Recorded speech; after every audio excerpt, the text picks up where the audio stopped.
আসসালামু আলাইকুম।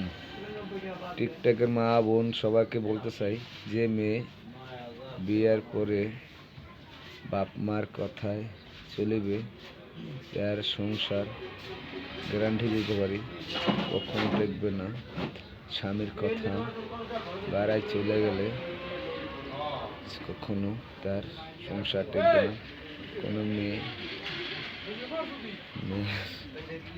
বাপ মায় কথায় যে মেয়ে চলবে সে মেয়ের সংসার কখনো কোনোদিনও টিকবে না।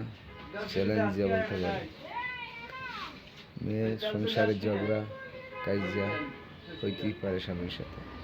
সেই জন্যই মেয়ে মা বাবা বলতে পারে না তোমার বাপ আর মেয়ে হবে না, আমাদের মেয়ে আমরা ফেরত নিয়ে আসবো। ওই কথাটা বললেই মেয়েরা উস্কানি পেয়ে সাহস পেয়ে যায়। কখনো কোনো মেয়ে আমাকে অনুরোধ করি আপনার কখনো মেয়েকে উৎসাহ দিয়ে এভাবে সংসার নষ্ট করবেন না। এমন সংসার নষ্ট করার কারণ মেয়েদের মা এক নম্বরে, 2 নম্বরে বাপ। কখনো জিদ দেখাবেন না, জিদ দেখালেই আপনার মেয়ে কলঙ্ক হবে। এই জিনিসটা ধরে কেউ করবেন না। মা বোনকে সবাইকে বলি, মেয়ের ভাই বোন সবাইকে বলি এই কামনা কখনো সহ দিবেন না। তাহলে আরও বুঝাবেন মেয়েদের আসল ঘর হলো জামাইয়ের ঘর। জামাইয়ের ঘর ছেড়ে কোনো চৌকাট ভাঙ্গাইয়া বাইরে নামবেন না, তাহলেই ছেলেরও মন খারাপ হয়ে যায় এবং মেয়ের শ্বশুর শাশুড়ির মন খারাপ হয়ে যায়।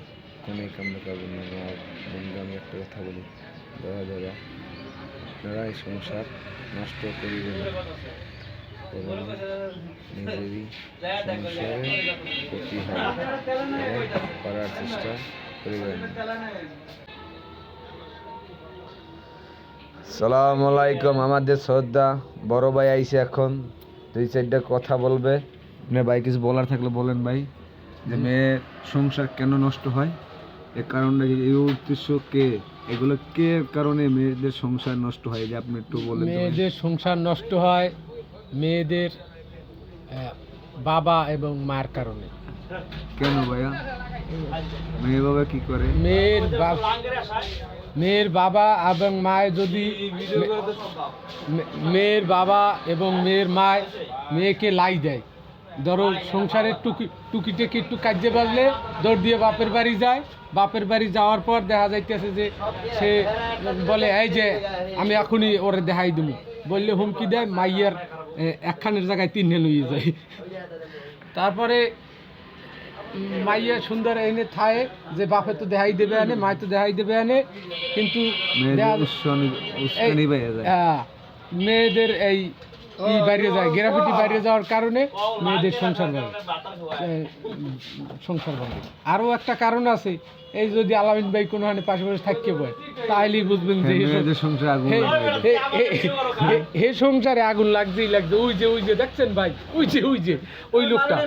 ওই লোকটার থেকে সাবধান থাকছেন ভাই।